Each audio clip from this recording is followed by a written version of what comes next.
Paulus, hamba Kristus Yesus, yang dipanggil menjadi rasul dan dikuduskan untuk memberitakan Injil Allah.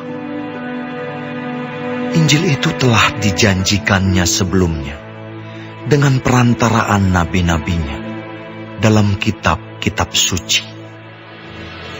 Tentang anaknya yang menurut daging diperanakkan dari keturunan Daud, dan menurut roh kekudusan dinyatakan oleh kebangkitannya dari antara orang mati, bahwa ia adalah anak Allah yang berkuasa, Yesus Kristus Tuhan kita. Dengan perantaraannya, kami menerima kasih karunia dan jabatan rasul untuk menuntun semua bangsa, supaya mereka percaya dan taat kepada namanya. Kamu juga termasuk di antara mereka. Kamu yang telah dipanggil menjadi milik Kristus. Kepada kamu sekalian yang tinggal di Roma, yang dikasihi Allah, yang dipanggil dan dijadikan orang-orang kudus, kasih karunia menyertai kamu, dan damai sejahtera dari Allah, Bapa kita, dan dari Tuhan Yesus Kristus. Pertama-tama aku mengucap syukur kepada Allahku oleh Yesus Kristus atas kamu sekalian, sebab telah tersiar kabar tentang imanmu di seluruh dunia. Karena Allah yang kulayani dengan segenap hatiku dalam pemberitaan Injil anaknya adalah saksiku, bahwa dalam doaku aku selalu mengingat kamu. Aku berdoa, semoga dengan kehendak Allah, aku akhirnya beroleh kesempatan untuk mengunjungi kamu. Sebab aku ingin melihat kamu untuk memberitakan karunia rohani kepadamu, guna menguatkan kamu, yaitu supaya aku ada di antara kamu dan turut terhibur oleh iman kita bersama, baik oleh imanmu maupun oleh imanku. Saudara-saudara, aku mau supaya kamu mengetahui bahwa aku telah sering berniat untuk datang kepadamu. Tetapi hingga kini selalu aku terhalang, agar di tengah-tengahmu aku menemukan buah, seperti juga di tengah-tengah bangsa bukan Yahudi yang lain. Aku berhutang, baik kepada orang Yunani maupun kepada orang bukan Yunani, baik kepada orang terpelajar maupun kepada orang tidak terpelajar. Itulah sebabnya aku ingin untuk memberitakan Injil kepada kamu juga yang diam di Roma. Sebab aku mempunyai keyakinan yang kokoh dalam Injil, karena Injil adalah kekuatan Allah yang menyelamatkan setiap orang yang percaya. Pertama-tama orang Yahudi, tetapi juga orang Yunani. Sebab di dalamnya nyata kebenaran Allah yang bertolak dari iman dan memimpin kepada iman. Seperti ada tertulis, orang benar akan hidup oleh iman. Sebab murka Allah nyata dari surga atas segala kefasikan dan kelaliman manusia yang menindas kebenaran dengan kelaliman. Karena apa yang dapat mereka ketahui tentang Allah nyata bagi mereka, sebab Allah telah menyatakannya kepada mereka. Sebab apa yang tidak nampak daripadanya, yaitu kekuatannya yang kekal dan keilahiannya, dapat nampak kepada pikiran dari karyanya sejak dunia diciptakan, sehingga mereka tidak dapat berdalih. Sebab sekalipun mereka mengenal Allah, mereka tidak memuliakan Dia sebagai Allah atau mengucap syukur kepadanya. Sebaliknya, pikiran mereka menjadi sia-sia, dan hati mereka yang bodoh menjadi gelap. Mereka berbuat seolah-olah mereka penuh hikmat, tetapi mereka telah menjadi bodoh. Mereka menggantikan kemuliaan Allah yang tidak fana dengan gambaran yang mirip dengan manusia yang fana, burung-burung, binatang-binatang yang berkaki empat, atau binatang-binatang yang menjalar. Karena itu, Allah menyerahkan mereka kepada keinginan hati mereka akan kecemaran, sehingga mereka saling mencemarkan tubuh mereka. Sebab mereka menggantikan kebenaran Allah dengan dusta, dan memuja dan menyembah makhluk dengan melupakan penciptanya yang harus dipuji selama-lamanya. Amin. Karena itu, Allah menyerahkan mereka kepada hawa nafsu yang memalukan, sebab istri-istri mereka menggantikan persetubuhan yang wajar dengan yang tak wajar. Demikian juga suami-suami meninggalkan persetubuhan yang wajar dengan istri mereka dan menyala-nyala dalam berahi mereka seorang terhadap yang lain, sehingga mereka melakukan kemesuman laki-laki dengan laki-laki. Dan karena itu, mereka menerima dalam diri mereka balasan yang setimpal untuk kesesatan mereka. Dan karena mereka tidak merasa perlu untuk mengakui Allah, maka Allah menyerahkan mereka kepada pikiran-pikiran yang terkutuk, sehingga mereka melakukan apa yang tidak pantas, penuh dengan rupa-rupa kelaliman, kejahatan, keserakahan dan kebusukan, penuh dengan dengki, pembunuhan, perselisihan, tipu muslihat dan kefasikan. Mereka adalah pengumpat, pemfitnah, pembenci Allah, kurang ajar, congkak, sombong, pandai dalam kejahatan, tidak taat kepada orang tua, tidak berakal, tidak setia, tidak penyayang, tidak mengenal belas kasihan. Sebab walaupun mereka mengetahui tuntutan-tuntutan hukum Allah, yaitu bahwa setiap orang yang melakukan hal-hal demikian patut dihukum mati, mereka bukan saja melakukannya sendiri, tetapi mereka juga setuju dengan mereka yang melakukannya.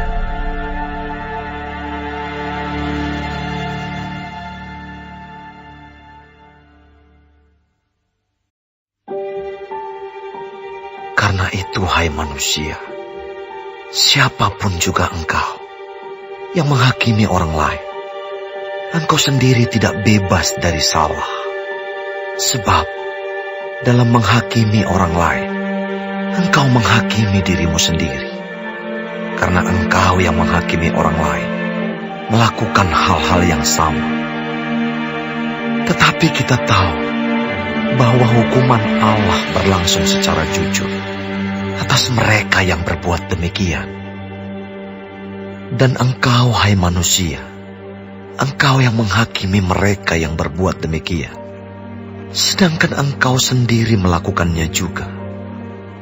Adakah engkau sangka bahwa engkau akan luput dari hukuman Allah? Maukah engkau menganggap sepi kekayaan kemurahannya, kesabarannya, dan kelapangan hatinya? Tidakkah engkau tahu bahwa maksud kemurahan Allah ialah menuntun engkau kepada pertobatan? Tetapi oleh kekerasan hatimu yang tidak mau bertobat, engkau menimbun murka atas dirimu sendiri. Pada hari waktu mana murka dan hukuman Allah yang adil akan dinyatakan. Ia akan membalas setiap orang menurut perbuatannya, yaitu hidup kekal kepada mereka yang dengan tekun berbuat baik, mencari kemuliaan, kehormatan dan ketidakbinasaan. Tetapi murka dan geram kepada mereka yang mencari kepentingan sendiri, yang tidak taat kepada kebenaran, melainkan taat kepada kelaliman. Penderitaan dan kesesakan akan menimpa setiap orang yang hidup yang berbuat jahat. Pertama-tama orang Yahudi dan juga orang Yunani. Tetapi kemuliaan, kehormatan, dan damai sejahtera akan diperoleh semua orang yang berbuat baik. Pertama-tama orang Yahudi dan juga orang Yunani.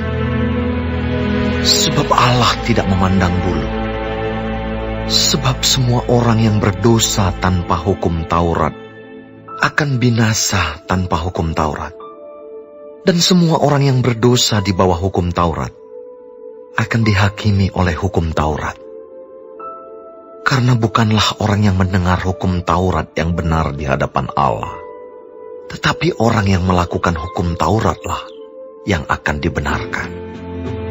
Apabila bangsa-bangsa lain yang tidak memiliki hukum Taurat, oleh dorongan diri sendiri melakukan apa yang dituntut hukum Taurat, maka walaupun mereka tidak memiliki hukum Taurat, mereka menjadi hukum Taurat bagi diri mereka sendiri. Sebab dengan itu, mereka menunjukkan bahwa isi hukum Taurat ada tertulis di dalam hati mereka, dan suara hati mereka turut bersaksi, dan pikiran mereka saling menuduh atau saling membela.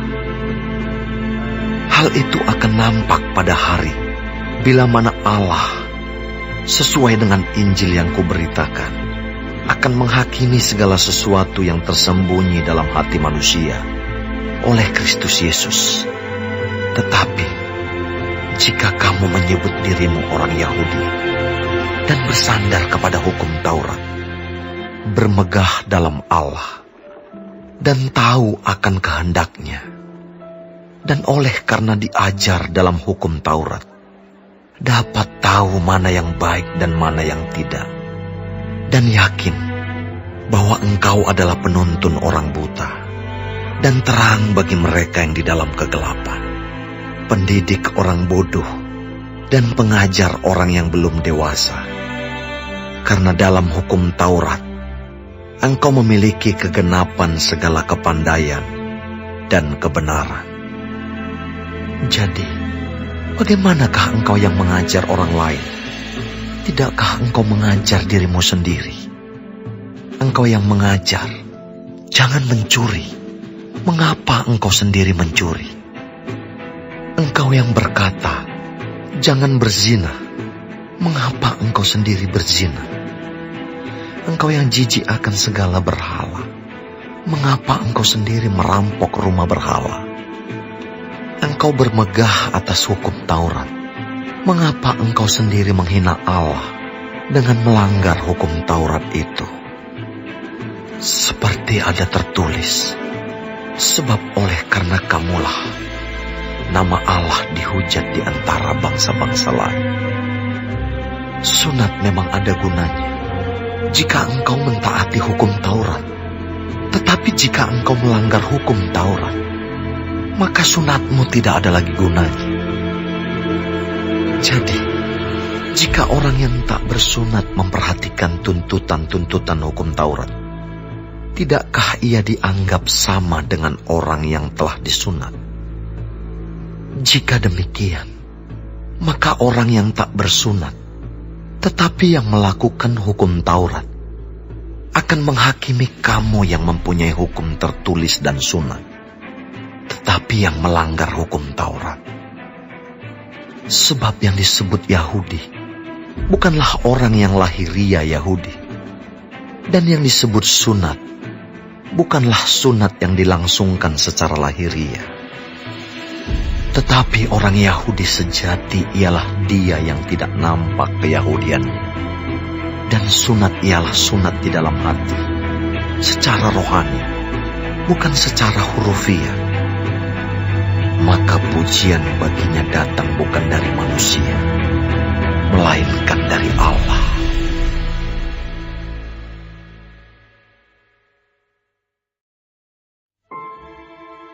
Jika demikian, apakah kelebihan orang Yahudi?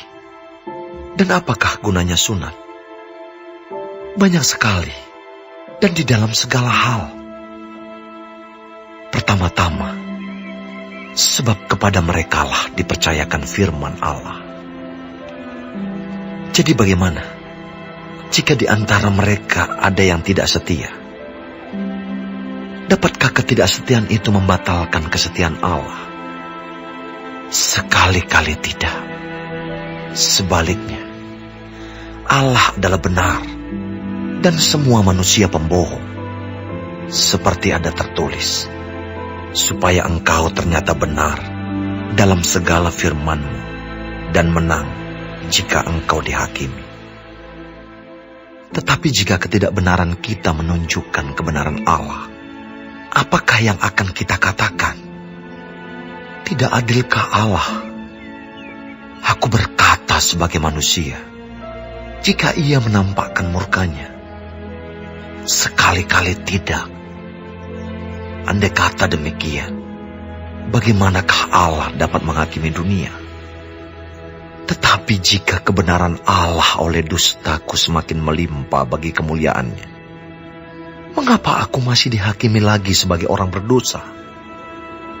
Bukankah tidak benar fitnahan orang yang mengatakan bahwa kita berkata, marilah kita berbuat yang jahat, supaya yang baik timbul daripadanya?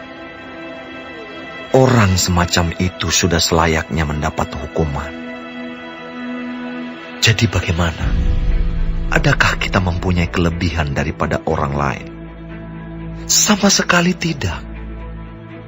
Sebab di atas telah kita tuduh baik orang Yahudi maupun orang Yunani, bahwa mereka semua ada di bawah kuasa dosa. Seperti ada tertulis, tidak ada yang benar, seorang pun tidak. Tidak ada seorang pun yang berakal budi. Tidak ada seorang pun yang mencari Allah. Semua orang telah menyeleweng. Mereka semua tidak berguna. Tidak ada yang berbuat baik. Seorang pun tidak. Kerongkongan mereka seperti kubur yang ternganga. Lidah mereka merayu-rayu. Bibir mereka mengandung bisa. Mulut mereka penuh dengan sumpah serapah. Kaki mereka cepat untuk menumpahkan darah. Keruntuhan dan kebinasaan mereka tinggalkan di jalan mereka. Dan jalan damai tidak mereka kenal. Rasa takut kepada Allah tidak ada pada orang itu. Tetapi kita tahu bahwa segala sesuatu yang tercantum dalam kitab Taurat ditujukan kepada mereka yang hidup di bawah hukum Taurat, supaya tersumbat setiap mulut dan seluruh dunia jatuh ke bawah hukuman Allah. Sebab tidak seorang pun yang dapat dibenarkan di hadapan Allah oleh karena melakukan hukum Taurat. Karena justru oleh hukum Taurat orang mengenal dosa. Tetapi sekarang, tanpa hukum Taurat, kebenaran Allah telah dinyatakan. Seperti yang disaksikan dalam kitab Taurat dan kitab-kitab para nabi, yaitu kebenaran Allah karena iman dalam Yesus Kristus, bagi semua orang yang percaya, sebab tidak ada perbedaan. Karena semua orang telah berbuat dosa dan telah kehilangan kemuliaan Allah, dan oleh kasih karunia telah dibenarkan dengan cuma-cuma karena penebusan dalam Kristus Yesus. Kristus Yesus telah ditentukan Allah menjadi jalan pendamaian karena iman dalam darahnya.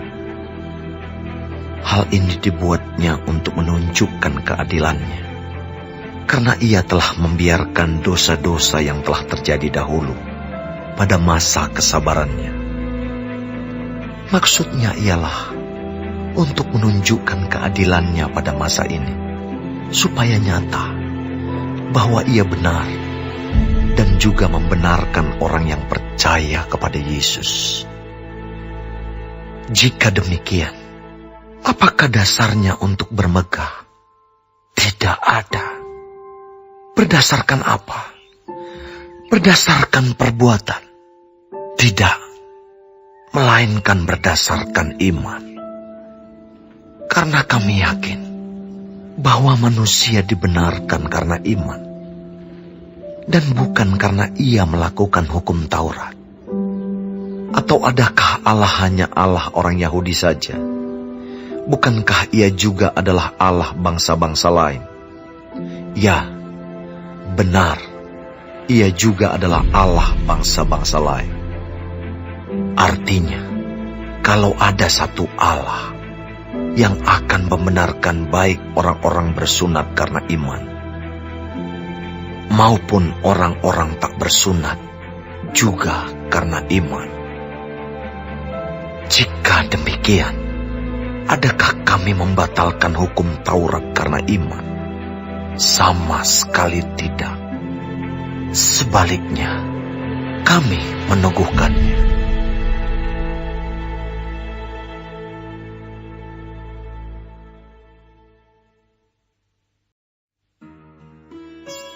Jadi apakah akan kita katakan tentang Abraham, bapa leluhur jasmani kita? Sebab jikalau Abraham dibenarkan karena perbuatannya, maka ia beroleh dasar untuk bermegah, tetapi tidak di hadapan Allah. Sebab apakah dikatakan nas kitab suci? Lalu percayalah Abraham kepada Tuhan, dan Tuhan memperhitungkan hal itu kepadanya sebagai kebenaran. Kalau ada orang yang bekerja, upahnya tidak diperhitungkan sebagai hadiah, tetapi sebagai haknya. Tetapi kalau ada orang yang tidak bekerja, namun percaya kepada Dia yang membenarkan orang durhaka, imannya diperhitungkan menjadi kebenaran. Seperti juga Daud menyebut, berbahagia orang yang dibenarkan Allah bukan berdasarkan perbuatannya. Berbahagialah orang yang diampuni pelanggaran-pelanggarannya, dan yang ditutupi dosa-dosanya. Berbahagialah manusia yang kesalahannya tidak diperhitungkan Tuhan kepadanya. Adakah ucapan bahagia ini hanya berlaku bagi orang bersunat saja, atau juga bagi orang tak bersunat? Sebab telah kami katakan bahwa kepada Abraham iman diperhitungkan sebagai kebenaran. Dalam keadaan manakah hal itu diperhitungkan? Sebelum atau sesudah ia disunat? Bukan sesudah disunat, tetapi sebelumnya. Dan tanda sunat itu diterimanya sebagai meterai kebenaran berdasarkan iman yang ditunjukkannya sebelum ia bersunat. Demikianlah ia dapat menjadi bapa semua orang percaya yang tak bersunat, supaya kebenaran diperhitungkan kepada mereka. Dan juga menjadi bapa orang-orang bersunat, yaitu mereka yang bukan hanya bersunat, tetapi juga mengikuti jejak iman Abraham, bapa leluhur kita, pada masa ia belum disunat. Sebab bukan karena hukum Taurat telah diberikan janji kepada Abraham dan keturunannya, bahwa ia akan memiliki dunia, tetapi karena kebenaran berdasarkan iman. Sebab jika mereka yang mengharapkannya dari hukum Taurat menerima bagian yang dijanjikan Allah, maka sia-sialah iman dan batallah janji itu. Karena hukum Taurat membangkitkan murka, tetapi di mana tidak ada hukum Taurat, di situ tidak ada juga pelanggaran. Karena itulah kebenaran berdasarkan iman, supaya merupakan kasih karunia, sehingga janji itu berlaku bagi semua keturunan Abraham, bukan hanya bagi mereka yang hidup dari hukum Taurat, tetapi juga bagi mereka yang hidup dari iman Abraham. Sebab Abraham adalah bapa kita semua, seperti ada tertulis, engkau telah kutetapkan menjadi bapa banyak bangsa, di hadapan Allah yang kepadanya ia percaya, yaitu Allah yang menghidupkan orang mati, dan yang menjadikan dengan firman-Nya apa yang tidak ada menjadi ada. Sebab sekalipun tidak ada dasar untuk berharap, namun Abraham berharap juga dan percaya bahwa ia akan menjadi bapa banyak bangsa, menurut yang telah difirmankan, demikianlah banyaknya nanti keturunanmu. Imannya tidak menjadi lemah, walaupun ia mengetahui bahwa tubuhnya sudah sangat lemah, karena usianya telah kira-kira 100 tahun, dan bahwa rahim Sarah telah tertutup. Tetapi terhadap janji Allah, ia tidak bimbang karena ketidakpercayaan. Malah ia diperkuat dalam imannya, dan ia memuliakan Allah dengan penuh keyakinan bahwa Allah berkuasa untuk melaksanakan apa yang telah ia janjikan. Karena itu, hal ini diperhitungkan kepadanya sebagai kebenaran. Kata-kata ini, yaitu, hal ini diperhitungkan kepadanya, tidak ditulis untuk Abraham saja, tetapi ditulis juga untuk kita.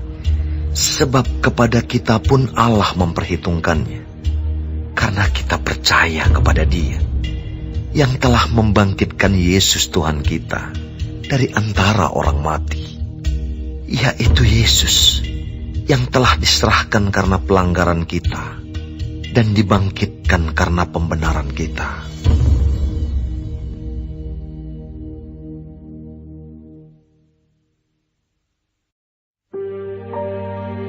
Sebab itu, kita yang dibenarkan karena iman, kita hidup dalam damai sejahtera dengan Allah, oleh karena Tuhan kita Yesus Kristus.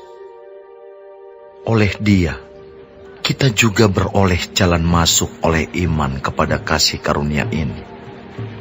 Di dalam kasih karunia ini kita berdiri, dan kita bermegah dalam pengharapan akan menerima kemuliaan Allah. Dan bukan hanya itu saja, kita malah bermegah juga dalam kesengsaraan kita, karena kita tahu bahwa kesengsaraan itu menimbulkan ketekunan, dan ketekunan menimbulkan tahan uji, dan tahan uji menimbulkan pengharapan. Dan pengharapan tidak mengecewakan, karena kasih Allah telah dicurahkan di dalam hati kita oleh Roh Kudus yang telah dikaruniakan kepada kita.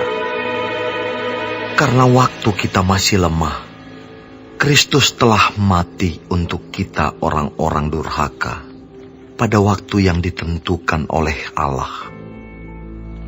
Sebab tidak mudah seorang mau mati untuk orang yang benar, tetapi mungkin untuk orang yang baik ada orang yang berani mati. Akan tetapi Allah menunjukkan kasih-Nya kepada kita, oleh karena Kristus telah mati untuk kita ketika kita masih berdosa. Lebih-lebih, karena kita sekarang telah dibenarkan oleh darah-Nya, kita pasti akan diselamatkan dari murka Allah. Sebab jikalau kita, ketika masih seteru, diperdamaikan dengan Allah oleh kematian anaknya, lebih-lebih kita yang sekarang telah diperdamaikan, pasti akan diselamatkan oleh hidupnya. Dan bukan hanya itu saja, kita malah bermegah dalam Allah oleh Yesus Kristus, Tuhan kita. Sebab oleh Dia kita telah menerima pendamaian itu. Sebab itu, sama seperti dosa telah masuk ke dalam dunia oleh satu orang, dan oleh dosa itu juga maut, demikianlah maut itu telah menjalar kepada semua orang, karena semua orang telah berbuat dosa. Sebab sebelum hukum Taurat ada, telah ada dosa di dunia. Tetapi dosa itu tidak diperhitungkan kalau tidak ada hukum Taurat. Sungguh pun demikian, maut telah berkuasa dari zaman Adam sampai kepada zaman Musa, juga atas mereka yang tidak berbuat dosa dengan cara yang sama seperti yang telah dibuat oleh Adam, yang adalah gambaran Dia yang akan datang.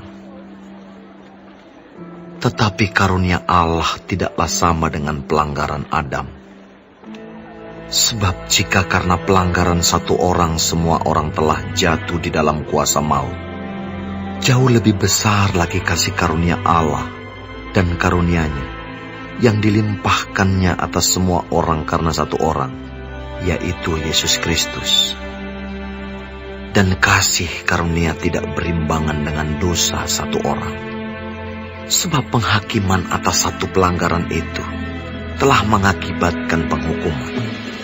Tetapi penganugerahan karunia atas banyak pelanggaran itu mengakibatkan pembenaran.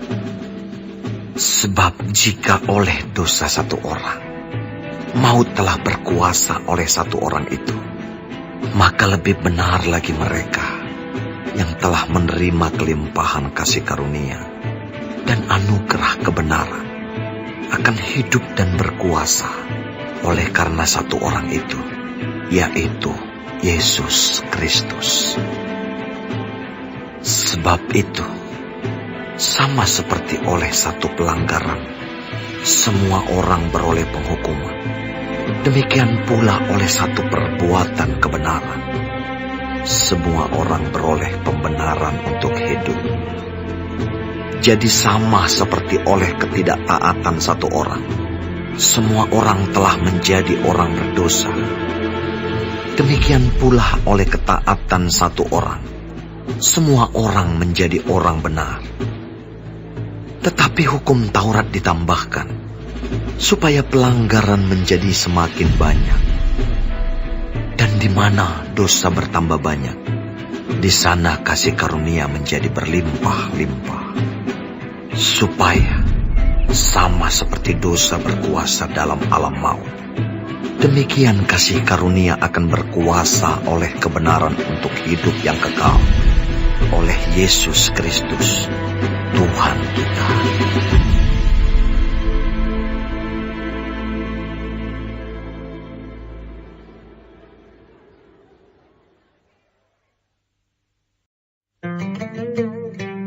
Jika demikian, apakah yang hendak kita katakan? Bolehkah kita bertekun dalam dosa, supaya semakin bertambah kasih karunia itu? Sekali-kali tidak. Bukankah kita telah mati bagi dosa? Bagaimanakah kita masih dapat hidup di dalamnya? Atau tidak tahukah kamu bahwa kita semua yang telah dibaptis dalam Kristus telah dibaptis dalam kematiannya? Dengan demikian, kita telah dikuburkan bersama-sama dengan Dia oleh baptisan dalam kematian, supaya sama seperti Kristus telah dibangkitkan dari antara orang mati oleh kemuliaan Bapa, demikian juga kita akan hidup dalam hidup yang baru. Sebab jika kita telah menjadi satu dengan apa yang sama dengan kematiannya, kita juga akan menjadi satu dengan apa yang sama dengan kebangkitannya. Karena kita tahu bahwa manusia lama kita telah turut disalibkan, supaya tubuh dosa kita hilang kuasanya, agar jangan kita menghambakan diri lagi kepada dosa. Sebab siapa yang telah mati, ia telah bebas dari dosa. Jadi jika kita telah mati dengan Kristus, kita percaya bahwa kita akan hidup juga dengan Dia. Karena kita tahu bahwa Kristus sesudah Ia bangkit dari antara orang mati, tidak mati lagi. Maut tidak berkuasa lagi atas Dia. Sebab kematiannya adalah kematian terhadap dosa, satu kali dan untuk selama-lamanya. Dan kehidupannya adalah kehidupan bagi Allah. Demikianlah hendaknya kamu memandangnya, bahwa kamu telah mati bagi dosa, tetapi kamu hidup bagi Allah dalam Kristus Yesus. Sebab itu, hendaklah dosa jangan berkuasa lagi di dalam tubuhmu yang fana, supaya kamu jangan lagi menuruti keinginannya. Dan janganlah kamu menyerahkan anggota-anggota tubuhmu kepada dosa untuk dipakai sebagai senjata kelaliman. Tetapi serahkanlah dirimu kepada Allah sebagai orang-orang yang dahulu mati, tetapi yang sekarang hidup. Dan serahkanlah anggota-anggota tubuhmu kepada Allah untuk menjadi senjata-senjata kebenaran. Sebab kamu tidak akan dikuasai lagi oleh dosa, karena kamu tidak berada di bawah hukum Taurat, tetapi di bawah kasih karunia. Jadi bagaimana? Apakah kita akan berbuat dosa karena kita tidak berada di bawah hukum Taurat, tetapi di bawah kasih karunia? Sekali-kali tidak. Apakah kamu tidak tahu bahwa apabila kamu menyerahkan dirimu kepada seseorang sebagai hamba untuk mentaatinya, kamu adalah hamba orang itu yang harus kamu taati, baik dalam dosa yang memimpin kamu kepada kematian, maupun dalam ketaatan yang memimpin kamu kepada kebenaran. Tetapi syukurlah kepada Allah, dahulu memang kamu hamba dosa, tetapi sekarang kamu dengan segenap hati telah mentaati pengajaran yang telah diteruskan kepadamu. Kamu telah dimerdekakan dari dosa dan menjadi hamba kebenaran. Aku mengatakan hal ini secara manusia karena kelemahan kamu. Sebab sama seperti kamu telah menyerahkan anggota-anggota tubuhmu menjadi hamba kecemaran dan kedurhakaan yang membawa kamu kepada kedurhakaan, demikian hal kamu sekarang harus menyerahkan anggota-anggota tubuhmu menjadi hamba kebenaran yang membawa kamu kepada pengudusan. Sebab waktu kamu hamba dosa, kamu bebas dari kebenaran. Dan buah apakah yang kamu petik daripadanya? Semuanya itu menyebabkan kamu merasa malu sekarang. Karena kesudahan semuanya itu ialah kematian. Tetapi sekarang, setelah kamu dimerdekakan dari dosa, dan setelah kamu menjadi hamba Allah, kamu beroleh buah yang membawa kamu kepada pengudusan. Dan sebagai kesudahannya, ialah hidup yang kekal. Sebab upah dosa ialah maut, tetapi karunia Allah ialah hidup yang kekal dalam Kristus Yesus, Tuhan kita.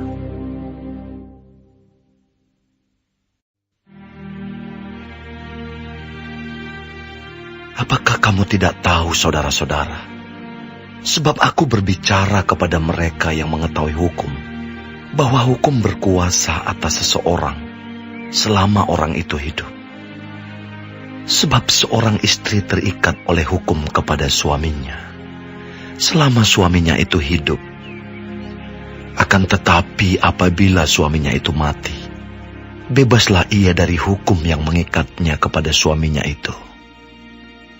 Jadi selama suaminya hidup, ia dianggap berzina kalau ia menjadi istri laki-laki lain.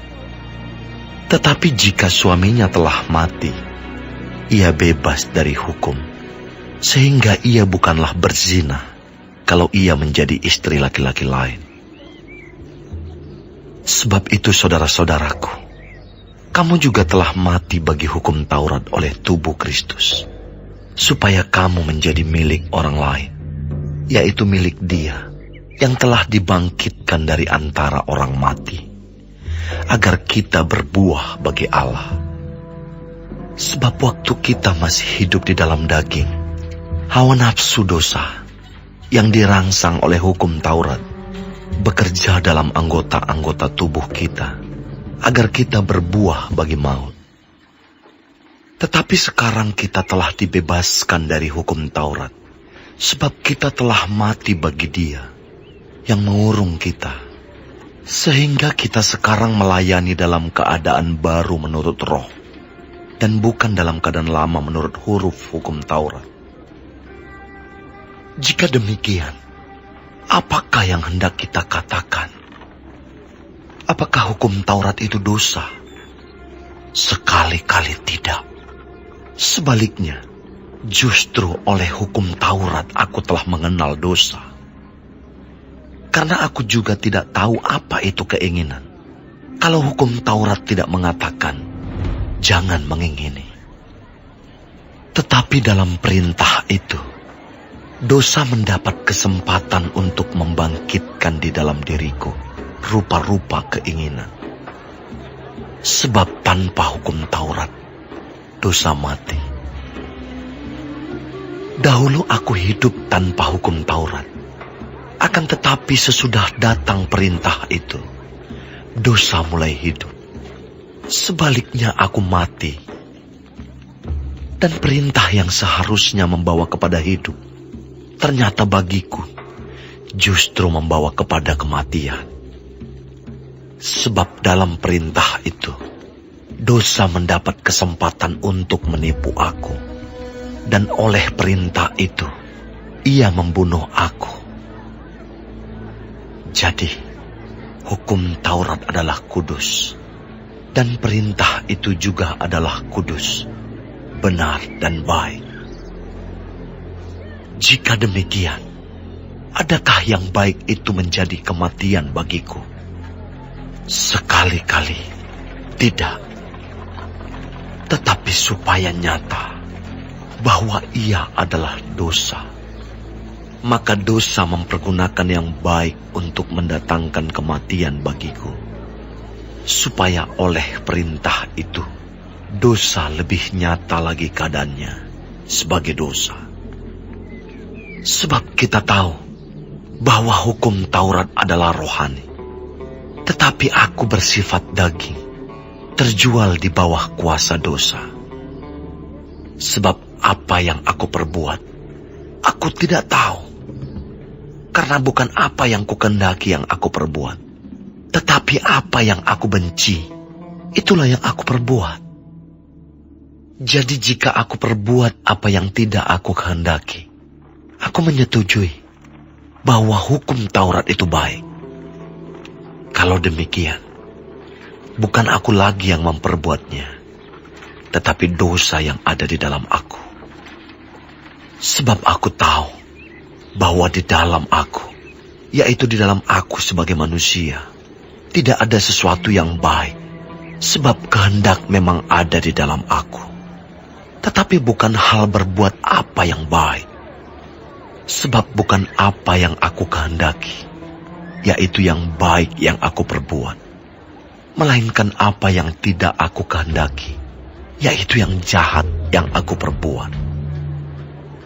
Jadi, jika aku berbuat apa yang tidak aku kehendaki, maka bukan lagi aku yang memperbuatnya, tetapi dosa yang diam di dalam aku.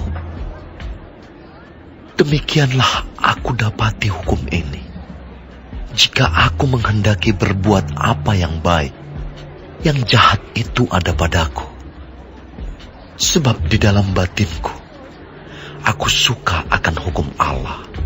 Tetapi di dalam anggota-anggota tubuhku, aku melihat hukum lain yang berjuang melawan hukum akal budiku dan membuat aku menjadi tawanan hukum dosa yang ada di dalam anggota-anggota tubuhku. Aku, manusia celaka.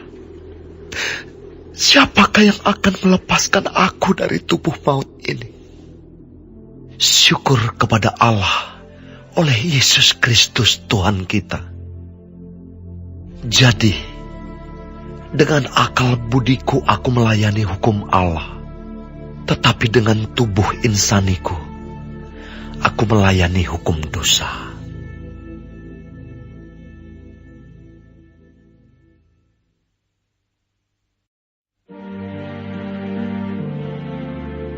Demikianlah, sekarang tidak ada penghukuman bagi mereka yang ada di dalam Kristus Yesus. Roh yang memberi hidup telah memerdekakan kamu dalam Kristus dari hukum dosa dan hukum maut. Sebab apa yang tidak mungkin dilakukan hukum Taurat, karena tak berdaya oleh daging, telah dilakukan oleh Allah. Dengan jalan mengutus anaknya sendiri dalam daging, yang serupa dengan daging yang dikuasai dosa karena dosa.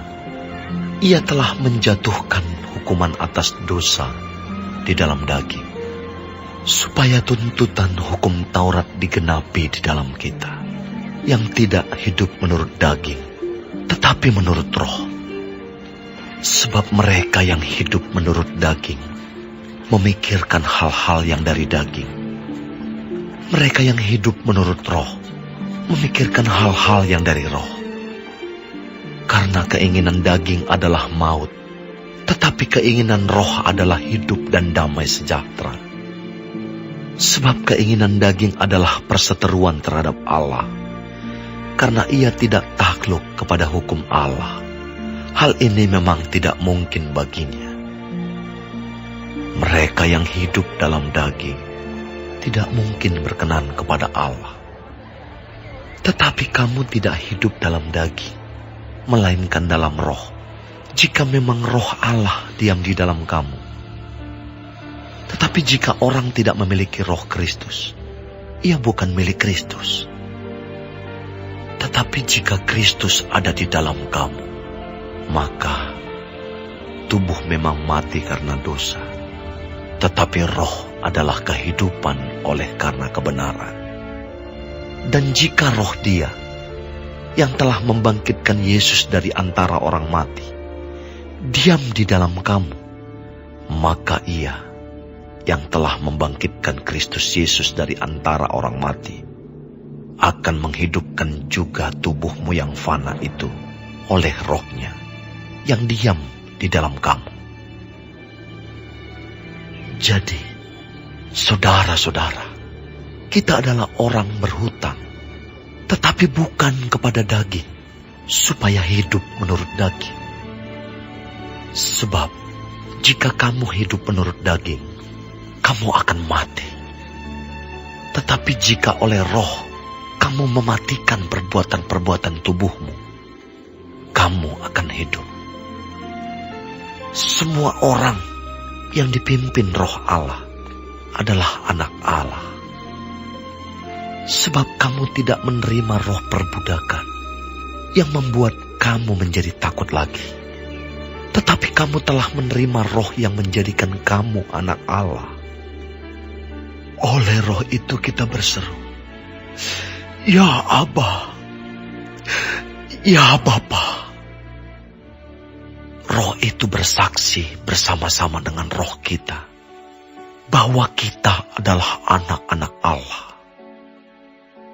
Dan jika kita adalah anak, maka kita juga adalah ahli waris. Maksudnya, orang-orang yang berhak menerima janji-janji Allah, yang akan menerimanya bersama-sama dengan Kristus, yaitu jika kita menderita bersama-sama dengan Dia, supaya kita juga dipermuliakan bersama-sama dengan Dia. Sebab aku yakin bahwa penderitaan zaman sekarang ini tidak dapat dibandingkan dengan kemuliaan yang akan dinyatakan kepada kita. Sebab dengan sangat rindu, seluruh makhluk menantikan saat anak-anak Allah dinyatakan. Karena seluruh makhluk telah ditaklukkan kepada kesia-siaan, bukan oleh kehendaknya sendiri, tetapi oleh kehendak Dia yang telah menaklukkannya. Tetapi dalam pengharapan, karena makhluk itu sendiri juga akan dimerdekakan dari perbudakan kebinasaan dan masuk ke dalam kemerdekaan kemuliaan anak-anak Allah. Sebab kita tahu bahwa sampai sekarang segala makhluk sama-sama mengeluh dan sama-sama merasakan sakit bersalin. Dan bukan hanya mereka saja, tetapi kita yang telah menerima karunia sulung roh, kita juga mengeluh dalam hati kita sambil menantikan pengangkatan sebagai anak, yaitu pembebasan tubuh kita.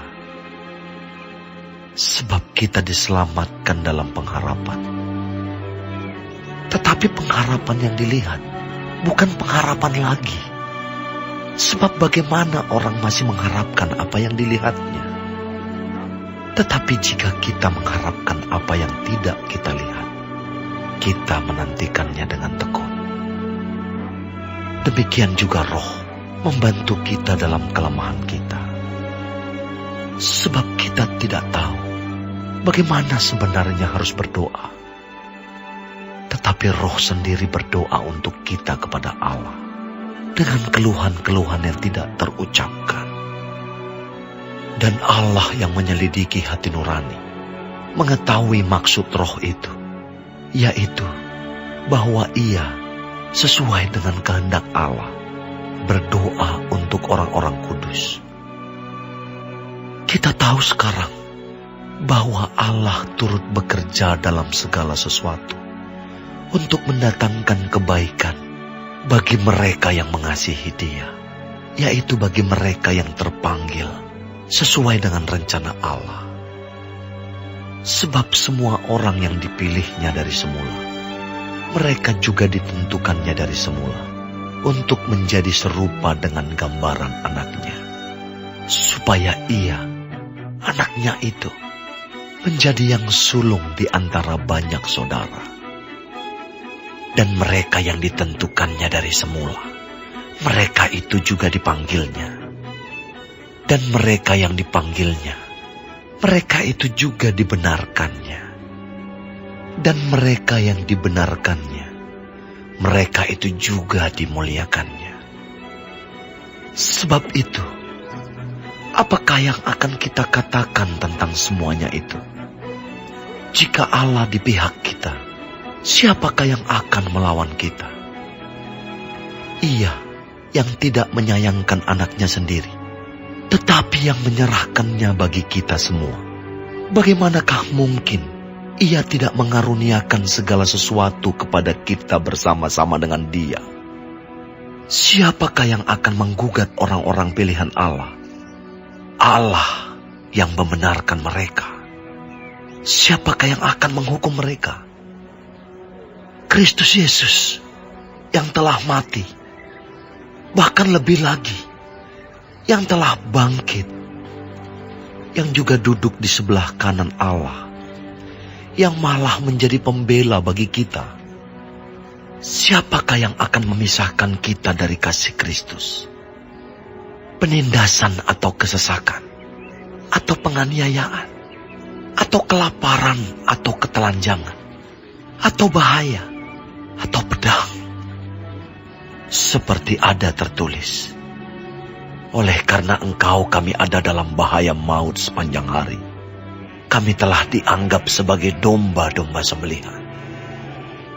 Tetapi dalam semuanya itu, kita lebih daripada orang-orang yang menang oleh Dia yang telah mengasihi kita.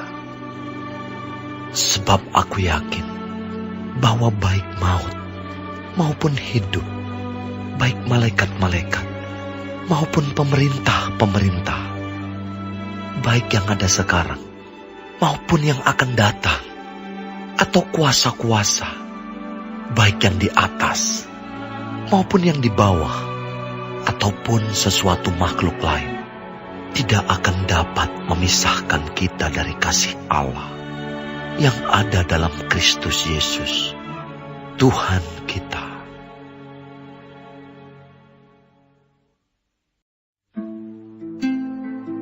Aku mengatakan kebenaran dalam Kristus. Aku tidak berdusta. Suara hatiku turut bersaksi dalam Roh Kudus bahwa aku sangat berduka cita dan selalu bersedih hati. Bahkan, aku mau terkutuk dan terpisah dari Kristus demi saudara-saudaraku, kaum sebangsaku secara jasmani. Sebab mereka adalah orang Israel. Mereka telah diangkat menjadi anak. Dan mereka telah menerima kemuliaan dan perjanjian-perjanjian dan hukum Taurat dan ibadah dan janji-janji.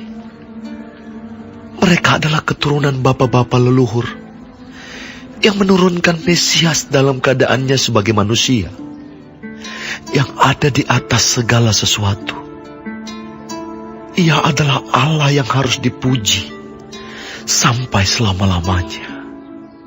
Amin. Akan tetapi firman Allah tidak mungkin gagal, sebab tidak semua orang yang berasal dari Israel adalah orang Israel. Dan juga tidak semua yang terhitung keturunan Abraham adalah anak Abraham. Tetapi yang berasal dari Ishak yang akan disebut keturunanmu. Artinya, bukan anak-anak menurut daging adalah anak-anak Allah, tetapi anak-anak perjanjian yang disebut keturunan yang benar. Sebab firman ini mengandung janji. Pada waktu seperti inilah aku akan datang, dan Sarah akan mempunyai seorang anak laki-laki. Tetapi bukan hanya itu saja. Lebih terang lagi ialah Ribka yang mengandung dari satu orang, yaitu dari Ishak, bapa leluhur kita. Sebab waktu anak-anak itu belum dilahirkan dan belum melakukan yang baik atau yang jahat, supaya rencana Allah tentang pemilihannya diteguhkan, bukan berdasarkan perbuatan, tetapi berdasarkan panggilannya. Dikatakan kepada Ribka, anak yang tua akan menjadi hamba anak yang muda. Seperti ada tertulis, aku mengasihi Yakub, tetapi membenci Esau. Jika demikian, apakah yang hendak kita katakan? Apakah Allah tidak adil? Mustahil. Sebab ia berfirman kepada Musa, aku akan menaruh belas kasihan. Kepada siapa aku mau menaruh belas kasihan? Dan aku akan bermurah hati. Kepada siapa aku mau bermurah hati? Jadi hal itu tidak tergantung pada kehendak orang atau usaha orang, tetapi kepada kemurahan hati Allah. Sebab kitab suci berkata kepada Firaun, itulah sebabnya aku membangkitkan engkau, yaitu supaya aku memperlihatkan kuasaku di dalam engkau, dan supaya namaku dimasyhurkan di seluruh bumi. Jadi, ia menaruh belas kasihan kepada siapa yang dikehendakinya, dan ia mendegarkan hati siapa yang dikehendakinya.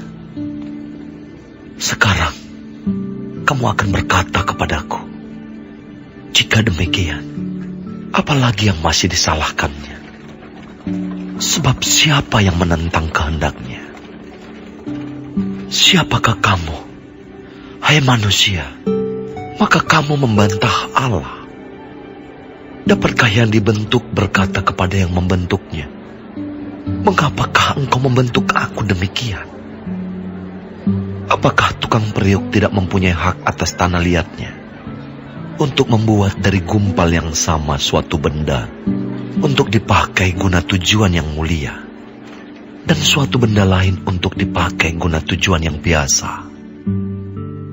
Jadi, kalau untuk menunjukkan murkanya dan menyatakan kuasanya, Allah menaruh kesabaran yang besar terhadap benda-benda kemurkaannya, yang telah disiapkan untuk kebinasaan, justru untuk menyatakan kekayaan kemuliaannya atas benda-benda belas kasihannya, yang telah dipersiapkannya untuk kemuliaan, yaitu kita yang telah dipanggilnya, bukan hanya dari antara orang Yahudi, tetapi juga dari antara bangsa-bangsa lain.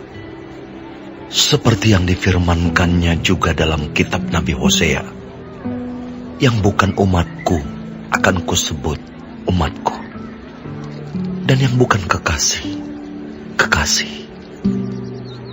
Dan di tempat di mana akan dikatakan kepada mereka, kamu ini bukanlah umatku, di sana akan dikatakan kepada mereka, anak-anak Allah yang hidup.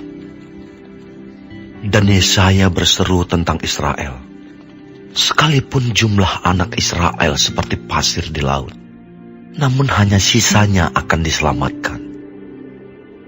Sebab apa yang telah difirmankannya akan dilakukan Tuhan di atas bumi, sempurna dan segera.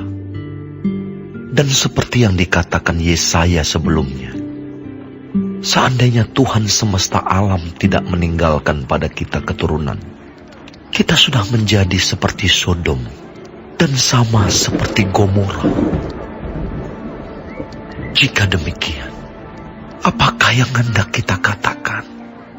Ini, bahwa bangsa-bangsa lain yang tidak mengejar kebenaran telah beroleh kebenaran, yaitu kebenaran karena iman. Tetapi, bahwa Israel sungguh pun mengejar hukum yang akan mendatangkan kebenaran, tidaklah sampai kepada hukum itu. Mengapa tidak? Karena Israel mengejarnya bukan karena iman, tetapi karena perbuatan. Mereka tersandung pada batu sandungan. Seperti ada tertulis, sesungguhnya aku meletakkan di Sion sebuah batu sentuhan dan sebuah batu sandungan. Dan siapa yang percaya kepadanya tidak akan dipermalukan.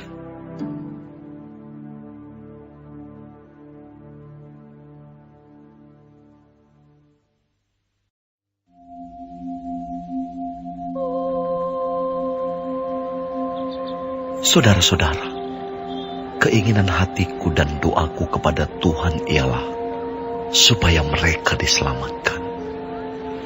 Sebab aku dapat memberi kesaksian tentang mereka, bahwa mereka sungguh-sungguh giat untuk Allah, tetapi tanpa pengertian yang benar. Sebab, oleh karena mereka tidak mengenal kebenaran Allah, dan oleh karena mereka berusaha untuk mendirikan kebenaran mereka sendiri, maka mereka tidak takluk kepada kebenaran Allah. Sebab Kristus adalah kegenapan hukum Taurat, sehingga kebenaran diperoleh tiap-tiap orang yang percaya. Sebab Musa menulis tentang kebenaran karena hukum Taurat. Orang yang melakukannya akan hidup karenanya. Tetapi kebenaran karena iman berkata demikian. Jangan katakan di dalam hatimu, siapakah akan naik ke surga, yaitu untuk membawa Yesus turun. Atau, siapakah akan turun ke jurang maut, yaitu untuk membawa Kristus naik dari antara orang mati. Tetapi apakah katanya? Ini, firman itu dekat kepadamu, yakni di dalam mulutmu dan di dalam hatimu. Itulah firman iman yang kami beritakan. Sebab jika kamu mengaku dengan mulutmu bahwa Yesus adalah Tuhan, dan percaya dalam hatimu bahwa Allah telah membangkitkan Dia dari antara orang mati, maka kamu akan diselamatkan. Karena dengan hati orang percaya dan dibenarkan, dan dengan mulut orang mengaku dan diselamatkan. Karena kitab suci berkata, barang siapa yang percaya kepada Dia tidak akan dipermalukan. Sebab tidak ada perbedaan antara orang Yahudi dan orang Yunani. Karena Allah yang satu itu adalah Tuhan dari semua orang, kaya bagi semua orang yang berseru kepadanya. Sebab barang siapa yang berseru kepada nama Tuhan akan diselamatkan. Tetapi bagaimana mereka dapat berseru kepadanya jika mereka tidak percaya kepada Dia? Bagaimana mereka dapat percaya kepada Dia jika mereka tidak mendengar tentang Dia? Bagaimana mereka mendengar tentang Dia jika tidak ada yang memberitakannya? Dan bagaimana mereka dapat memberitakannya jika mereka tidak diutus? Seperti ada tertulis, betapa indahnya kedatangan mereka yang membawa kabar baik. Tetapi tidak semua orang telah menerima kabar baik itu. Yesaya sendiri berkata, Tuhan, siapakah yang percaya kepada pemberitaan kami?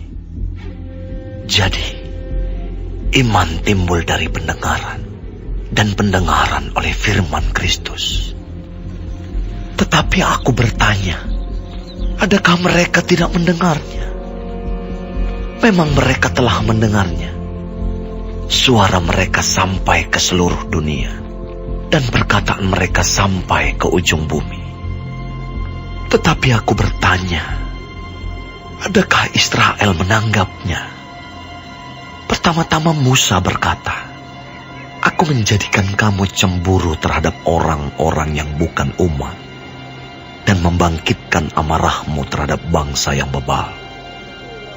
Dan dengan berani Yesaya mengatakan, aku telah berkenan ditemukan mereka yang tidak mencari aku.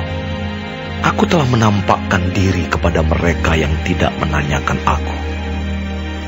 Tetapi tentang Israel ia berkata, sepanjang hari aku telah mengulurkan tanganku kepada bangsa yang tidak taat dan yang membantah.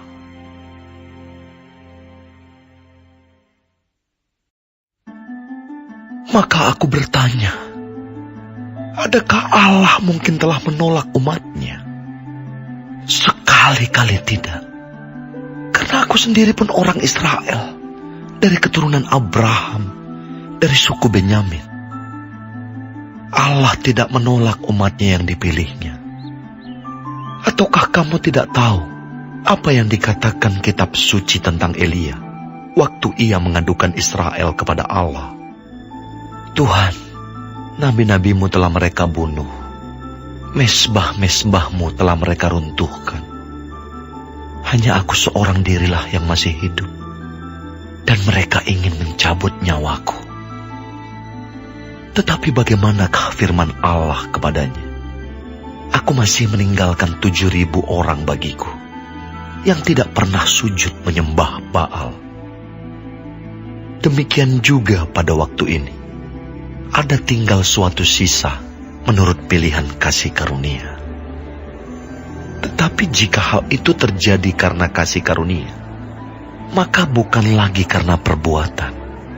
Sebab jika tidak demikian, maka kasih karunia itu bukan lagi kasih karunia. Jadi bagaimana? Israel tidak memperoleh apa yang dikejarnya, tetapi orang-orang yang terpilih telah memperolehnya. Dan orang yang lain telah tegar hatinya. Seperti ada tertulis, Allah membuat mereka tidur nyenyak, memberikan mata untuk tidak melihat, dan telinga untuk tidak mendengar, sampai kepada hari sekarang ini. Dan Daud berkata, biarlah jamuan mereka menjadi jerat dan perangkap, penyesatan dan pembalasan bagi mereka. Dan biarlah mata mereka menjadi gelap, sehingga mereka tidak melihat. Dan buatlah punggung mereka terus-menerus membungkuk. Maka aku bertanya, adakah mereka tersandung dan harus jatuh? Sekali-kali tidak. Tetapi oleh pelanggaran mereka, keselamatan telah sampai kepada bangsa-bangsa lain, supaya membuat mereka cemburu. Sebab jika pelanggaran mereka berarti kekayaan bagi dunia, dan kekurangan mereka kekayaan bagi bangsa-bangsa lain, terlebih-lebih lagi kesempurnaan mereka. Aku berkata kepada kamu, hai bangsa-bangsa bukan Yahudi, justru karena aku adalah rasul untuk bangsa-bangsa bukan Yahudi, aku menganggap hal itu kemuliaan pelayananku.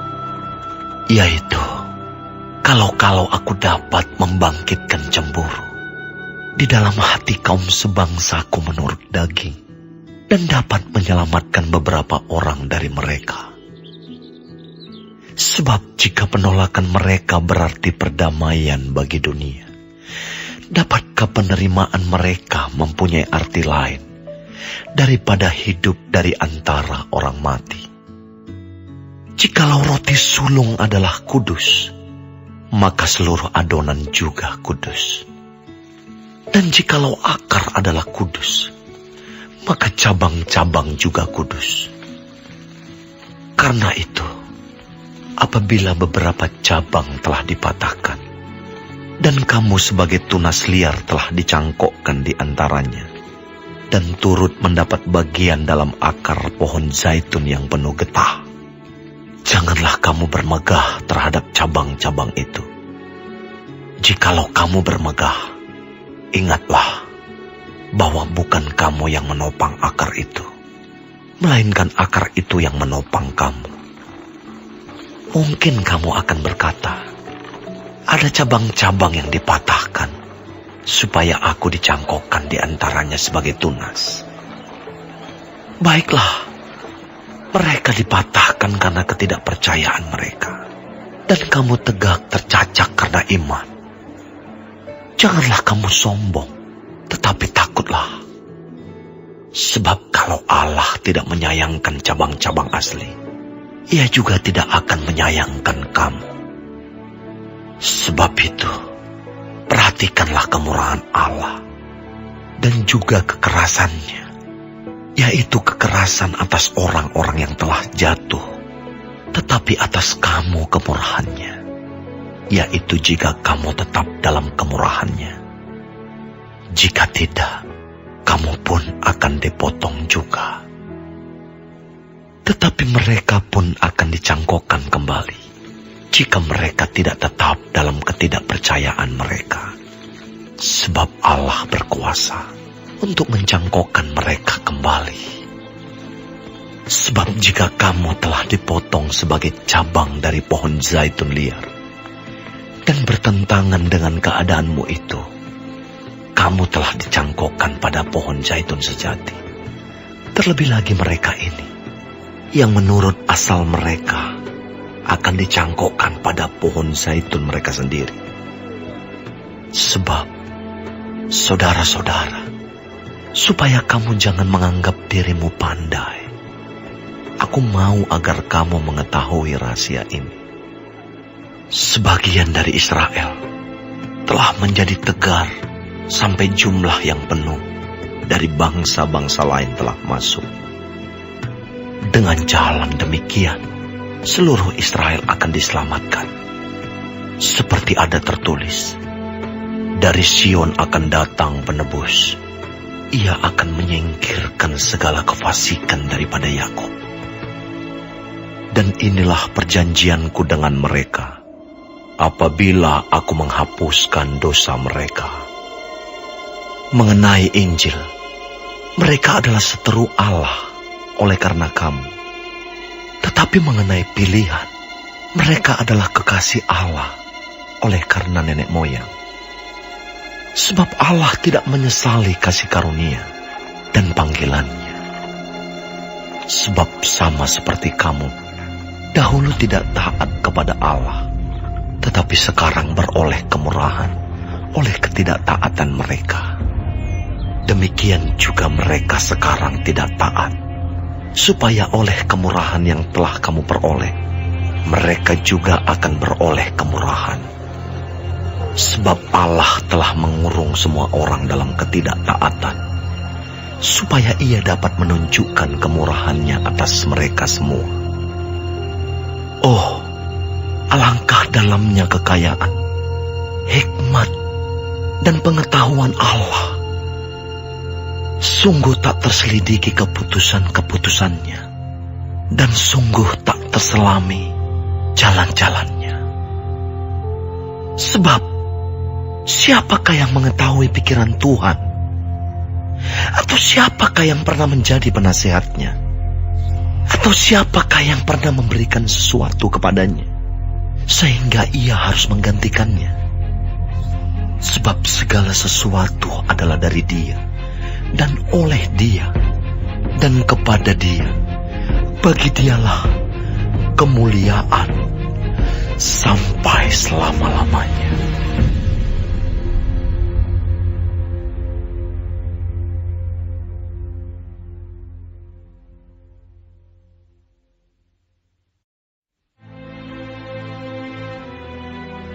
Karena itu, saudara-saudara, demi kemurahan Allah aku menasihatkan kamu, supaya kamu mempersembahkan tubuhmu sebagai persembahan yang hidup, yang kudus, dan yang berkenan kepada Allah. Itu adalah ibadahmu yang sejati. Janganlah kamu menjadi serupa dengan dunia ini, tetapi berubahlah oleh pembaruan budimu, sehingga kamu dapat membedakan manakah kehendak Allah, apa yang baik, yang berkenan kepada Allah, dan yang sempurna. Berdasarkan kasih karunia yang dianugerahkan kepadaku, aku berkata kepada setiap orang di antara kamu, janganlah kamu memikirkan hal-hal yang lebih tinggi daripada yang patut kamu pikirkan. Tetapi hendaklah kamu berpikir begitu rupa, sehingga kamu menguasai diri menurut ukuran iman yang dikaruniakan Allah kepada kamu masing-masing.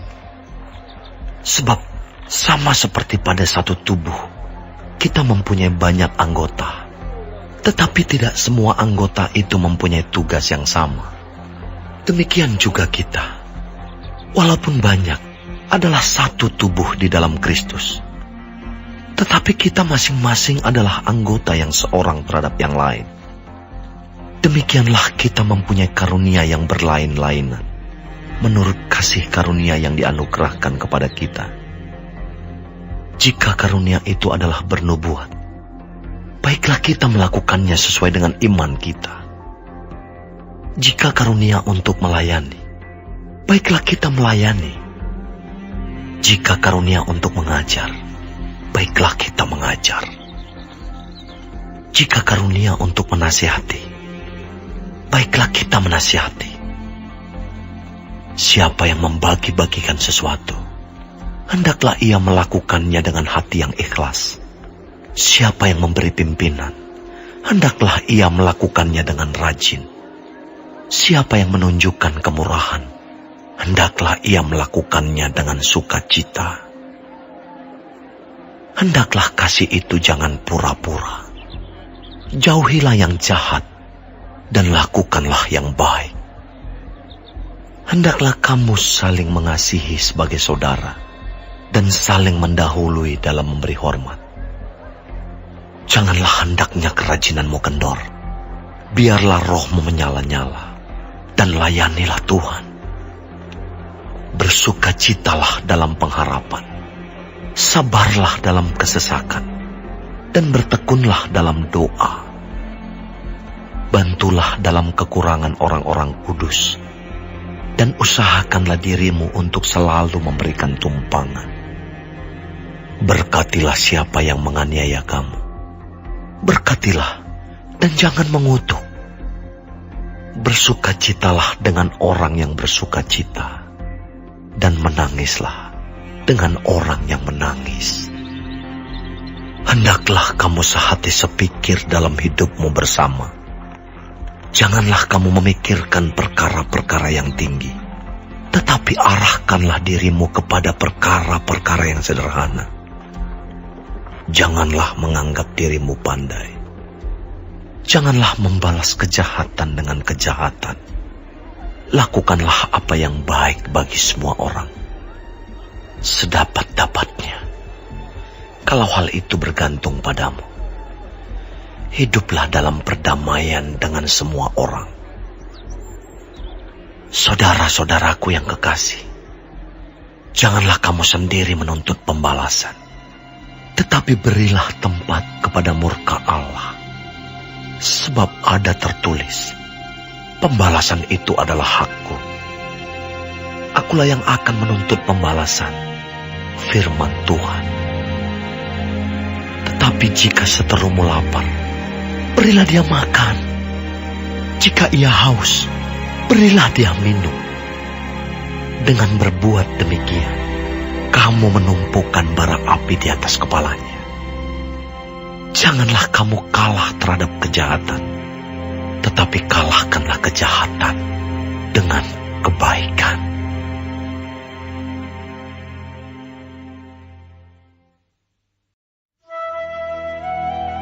Tiap-tiap orang harus takluk kepada pemerintah yang di atasnya, sebab tidak ada pemerintah yang tidak berasal dari Allah, dan pemerintah-pemerintah yang ada ditetapkan oleh Allah. Sebab itu, barang siapa melawan pemerintah, ia melawan ketetapan Allah. Dan siapa yang melakukannya akan mendatangkan hukuman atas dirinya. Sebab jika seorang berbuat baik, ia tidak usah takut kepada pemerintah. Hanya jika ia berbuat jahat. Maukah kamu hidup tanpa takut terhadap pemerintah? Perbuatlah apa yang baik, dan kamu akan beroleh pujian daripadanya. Karena pemerintah adalah hamba Allah untuk kebaikanmu. Tetapi jika engkau berbuat jahat, takutlah akan dia. Karena tidak percuma pemerintah menyandang pedang. Pemerintah adalah hamba Allah untuk membalaskan murka Allah atas mereka yang berbuat jahat. Sebab itu, perlu kita menaklukkan diri, bukan saja oleh karena kemurkaan Allah, tetapi juga oleh karena suara hati kita. Itulah juga sebabnya, maka kamu membayar pajak. Karena mereka yang mengurus hal itu adalah pelayan-pelayan Allah. Bayarlah kepada semua orang apa yang harus kamu bayar. Pajak kepada orang yang berhak menerima pajak. Cukai kepada orang yang berhak menerima cukai. Rasa takut kepada orang yang berhak menerima rasa takut. Dan hormat kepada orang yang berhak menerima hormat. Janganlah kamu berhutang apa-apa kepada siapapun juga, tetapi hendaklah kamu saling mengasihi. Sebab barang siapa mengasihi sesamanya manusia, ia sudah memenuhi hukum Taurat.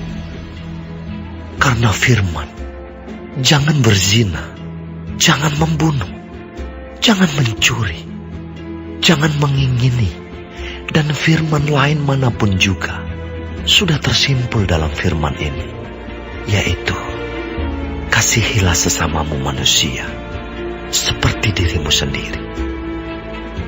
Kasih tidak berbuat jahat terhadap sesama manusia. Karena itu, kasih adalah kegenapan hukum Taurat. Hal ini harus kamu lakukan, karena kamu mengetahui keadaan waktu sekarang, yaitu bahwa saatnya telah tiba bagi kamu untuk bangun dari tidur. Sebab sekarang keselamatan sudah lebih dekat bagi kita daripada waktu kita menjadi percaya. Hari sudah jauh malam, telah hampir siang. Sebab itu, marilah kita menanggalkan perbuatan-perbuatan kegelapan dan mengenakan perlengkapan senjata terang. Marilah kita hidup dengan sopan, seperti pada siang hari. Jangan dalam pesta pora dan kemabukan. Jangan dalam percabulan dan hawa nafsu. Jangan dalam perselisihan dan iri hati. Tetapi, kenakanlah Tuhan Yesus Kristus sebagai perlengkapan senjata terang. Dan janganlah merawat tubuhmu untuk memuaskan keinginannya.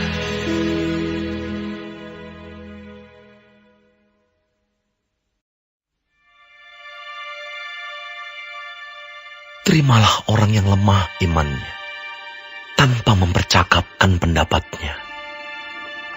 Yang seorang yakin bahwa ia boleh makan segala jenis makanan, tetapi orang yang lemah imannya hanya makan sayur-sayuran saja.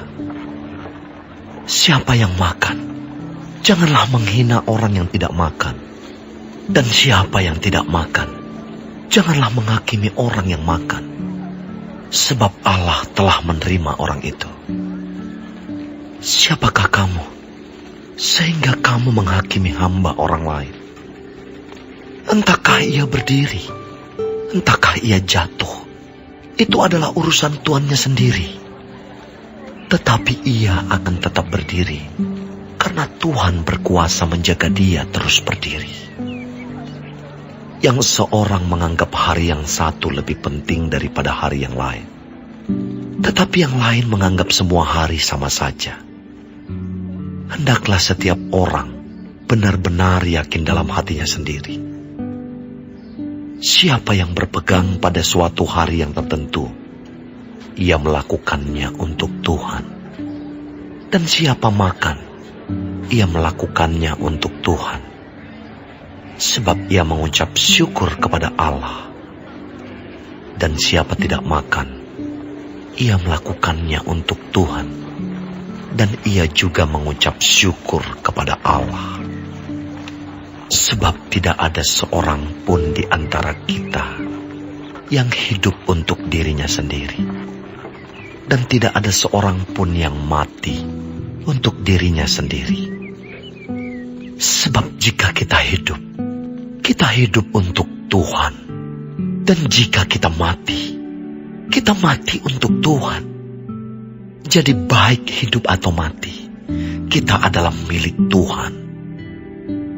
Sebab untuk itulah Kristus telah mati dan hidup kembali, supaya ia menjadi Tuhan, baik atas orang-orang mati maupun atas orang-orang hidup. Tetapi engkau, mengapakah engkau menghakimi saudaramu? Atau mengapakah engkau menghina saudaramu? Sebab kita semua harus menghadap tahta pengadilan Allah. Karena ada tertulis, demi aku hidup, demikianlah firman Tuhan, semua orang akan bertekuk lutut di hadapanku, dan semua orang akan memuliakan Allah. Demikianlah setiap orang di antara kita akan memberi pertanggungan jawab tentang dirinya sendiri kepada Allah. Karena itu, janganlah kita saling menghakimi lagi. Tetapi lebih baik kamu menganut pandangan ini. Jangan kita membuat saudara kita jatuh atau tersandung. Aku tahu dan yakin dalam Tuhan Yesus bahwa tidak ada sesuatu yang najis dari dirinya sendiri. Hanya bagi orang yang beranggapan bahwa sesuatu adalah najis, bagi orang itulah sesuatu itu najis. Sebab jika engkau menyakiti hati saudaramu oleh karena sesuatu yang engkau makan, maka engkau tidak hidup lagi menurut tuntutan kasih. Janganlah engkau membinasakan saudaramu oleh karena makananmu, karena Kristus telah mati untuk dia. Apa yang baik yang kamu miliki, janganlah kamu biarkan difitnah. Sebab kerajaan Allah bukanlah soal makanan dan minuman, tetapi soal kebenaran, damai sejahtera, dan sukacita oleh Roh Kudus. Karena barang siapa melayani Kristus dengan cara ini, ia berkenan pada Allah dan dihormati oleh manusia. Sebab itu, marilah kita mengejar apa yang mendatangkan damai sejahtera dan yang berguna untuk saling membangun. Janganlah engkau merusakkan pekerjaan Allah oleh karena makanan. Segala sesuatu adalah suci, tetapi celakalah orang jika oleh makanannya orang lain tersandung.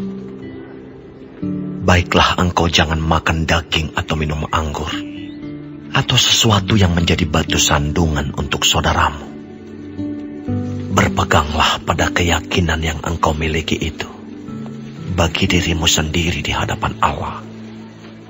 Berbahagialah dia yang tidak menghukum dirinya sendiri dalam apa yang dianggapnya baik untuk dilakukan.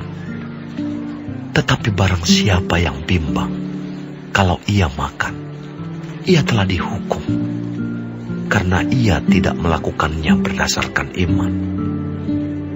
Dan segala sesuatu yang tidak berdasarkan iman adalah dosa.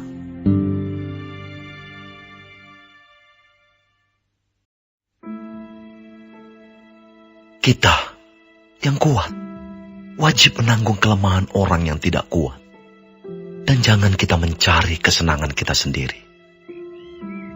Setiap orang di antara kita harus mencari kesenangan sesama kita demi kebaikannya untuk membangunnya. Karena Kristus juga tidak mencari kesenangannya sendiri. Tetapi seperti ada tertulis, kata-kata cercaan mereka yang mencerca engkau telah mengenai aku.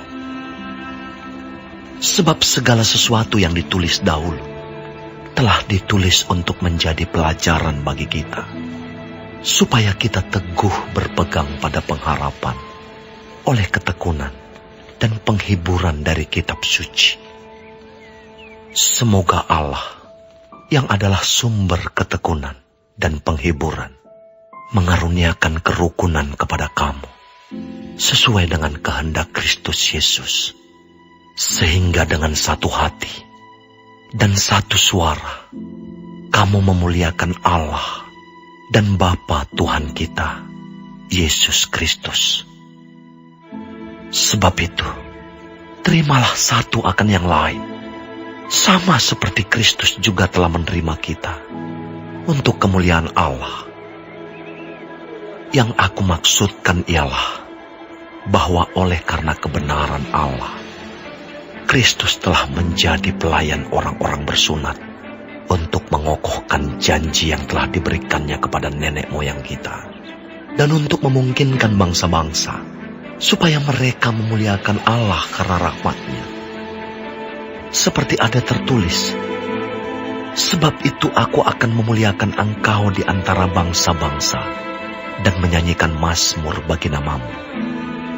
Dan selanjutnya, bersukacitalah, hai bangsa-bangsa, dengan umat-Nya. Dan lagi, pujilah Tuhan, hai kamu semua bangsa-bangsa, dan biarlah segala suku bangsa memuji Dia. Dan selanjutnya kata Yesaya, Taruk dari pangkal Isai akan terbit, dan Ia akan bangkit untuk memerintah bangsa-bangsa, dan kepadanya lah bangsa-bangsa akan menaruh harapan. Semoga Allah, sumber pengharapan, memenuhi kamu dengan segala sukacita dan damai sejahtera dalam iman kamu, supaya oleh kekuatan Roh Kudus kamu berlimpah-limpah dalam pengharapan. Saudara-saudaraku, aku sendiri memang yakin tentang kamu, bahwa kamu juga telah penuh dengan kebaikan dan dengan segala pengetahuan, dan sanggup untuk saling menasihati. Namun, karena kasih karunia yang telah dianugerahkan Allah kepadaku, aku di sana-sini dengan agak berani telah menulis kepadamu untuk mengingatkan kamu, yaitu bahwa aku boleh menjadi pelayan Kristus Yesus bagi bangsa-bangsa bukan Yahudi dalam pelayanan pemberitaan Injil Allah, supaya bangsa-bangsa bukan Yahudi dapat diterima oleh Allah sebagai persembahan yang berkenan kepadanya, yang disucikan oleh Roh Kudus. Jadi dalam Kristus, aku boleh bermegah tentang pelayananku bagi Allah. Sebab aku tidak akan berani berkata-kata tentang sesuatu yang lain, kecuali tentang apa yang telah dikerjakan Kristus olehku, yaitu untuk memimpin bangsa-bangsa lain kepada ketaatan oleh perkataan dan perbuatan, oleh kuasa tanda-tanda dan mujizat-mujizat, dan oleh kuasa Roh. Demikianlah dalam perjalanan keliling dari Yerusalem sampai ke Illyricum, aku telah memberitakan sepenuhnya Injil Kristus. Dan dalam pemberitaan itu, aku menganggap sebagai kehormatanku bahwa aku tidak melakukan di tempat-tempat di mana nama Kristus telah dikenal orang, supaya aku jangan membangun di atas dasar yang telah diletakkan orang lain. Tetapi sesuai dengan yang ada tertulis, mereka yang belum pernah menerima tentang Dia akan melihat Dia, dan mereka yang tidak pernah mendengarnya akan mengertinya. Itulah sebabnya aku selalu terhalang untuk mengunjungi kamu. Tetapi sekarang, karena aku tidak lagi mempunyai tempat kerja di daerah ini, dan karena aku telah beberapa tahun lamanya ingin mengunjungi kamu, aku harap dalam perjalananku ke Spanyol, aku dapat singgah di tempatmu dan bertemu dengan kamu, sehingga kamu dapat mengantarkan aku ke sana setelah aku seketika menikmati pertemuan dengan kamu. Tetapi sekarang aku sedang dalam perjalanan ke Yerusalem untuk mengantarkan bantuan kepada orang-orang kudus. Sebab Makedonia dan Akaya telah mengambil keputusan untuk menyumbangkan sesuatu kepada orang-orang miskin di antara orang-orang kudus di Yerusalem. Keputusan itu memang telah mereka ambil, tetapi itu adalah kewajiban mereka. Sebab jika bangsa-bangsa lain telah beroleh bagian dalam harta rohani orang Yahudi, maka wajiblah juga bangsa-bangsa lain itu melayani orang Yahudi dengan harta duniawi mereka. Apabila aku sudah menunaikan tugas itu dan sudah menyerahkan hasil usaha bangsa-bangsa lain itu kepada mereka, aku akan berangkat ke Spanyol melalui kota kamu. Dan aku tahu bahwa jika aku datang mengunjungi kamu, aku akan melakukannya dengan penuh berkat Kristus. Tetapi demi Kristus, Tuhan kita, dan demi kasih Roh, aku menasihatkan kamu, saudara-saudara, untuk bergumul bersama-sama dengan aku dalam doa kepada Allah untuk aku, supaya aku terpelihara dari orang-orang yang tidak taat di Yudea, dan supaya pelayananku untuk Yerusalem disambut dengan baik oleh orang-orang kudus di sana, agar aku yang dengan sukacita datang kepadamu oleh kehendak Allah, beroleh kesegaran bersama-sama dengan kamu. Allah, sumber damai sejahtera, menyertai kamu sekalian. Amin.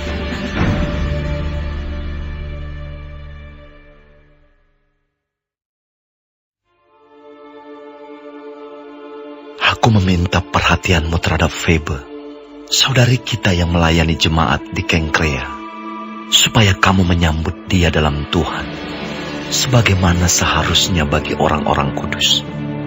Dan berikanlah kepadanya bantuan bila diperlukannya, sebab ia sendiri telah memberikan bantuan kepada banyak orang, juga kepadaku sendiri. Sampaikan salam kepada Priscilla dan Aquila, teman-teman sekerjaku dalam Kristus Yesus. Mereka telah mempertaruhkan nyawanya untuk hidupku. Kepada mereka bukan aku saja yang berterima kasih, tetapi juga semua jemaat bukan Yahudi. Salam juga kepada jemaat di rumah mereka. Salam kepada Epenetus, saudara yang kukasihi, yang adalah buah pertama dari daerah Asia untuk Kristus. Salam kepada Maria yang telah bekerja keras untuk kamu. Salam kepada Andronikus dan Yunias, saudara-saudaraku sebangsa, yang pernah dipenjarakan bersama-sama dengan aku, yaitu orang-orang yang terpandang di antara para rasul, dan yang telah menjadi Kristen sebelum aku. Salam kepada Ampliatus, yang kukasihi dalam Tuhan. Salam kepada Urbanus, teman sekerja kami dalam Kristus. Dan salam kepada Stakis, yang kukasihi. Salam kepada Apeles, yang telah tahan uji dalam Kristus. Salam kepada mereka, yang termasuk isi rumah Aristobulus. Salam kepada Herodion, temanku sebangsa.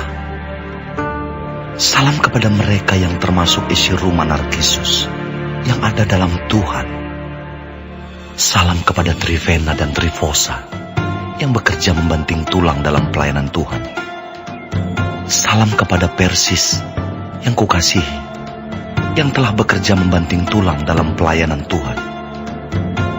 Salam kepada Rufus, orang pilihan dalam Tuhan. Dan salam kepada ibunya, yang bagiku adalah juga ibu. Salam kepada Asinkritus, Flegon, Hermes, Patrobas, Hermas, dan saudara-saudara yang bersama-sama dengan mereka. Salam kepada Filologus dan Yulia, Nereus dan saudaranya perempuan, dan Olimpas, dan juga kepada segala orang kudus yang bersama-sama dengan mereka. Bersalam-salamlah kamu dengan cium kudus. Salam kepada kamu dari semua jemaat Kristus. Tetapi aku menasihatkan kamu, saudara-saudara, supaya kamu waspada terhadap mereka yang bertentangan dengan pengajaran yang telah kamu terima, menimbulkan perpecahan dan godaan. Sebab itu, hindarilah mereka.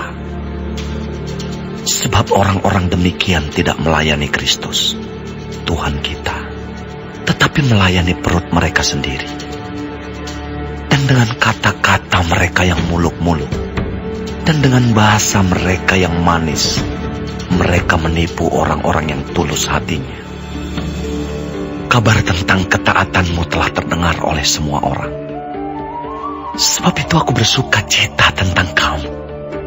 Tetapi aku ingin supaya kamu bijaksana terhadap apa yang baik dan bersih terhadap apa yang jahat.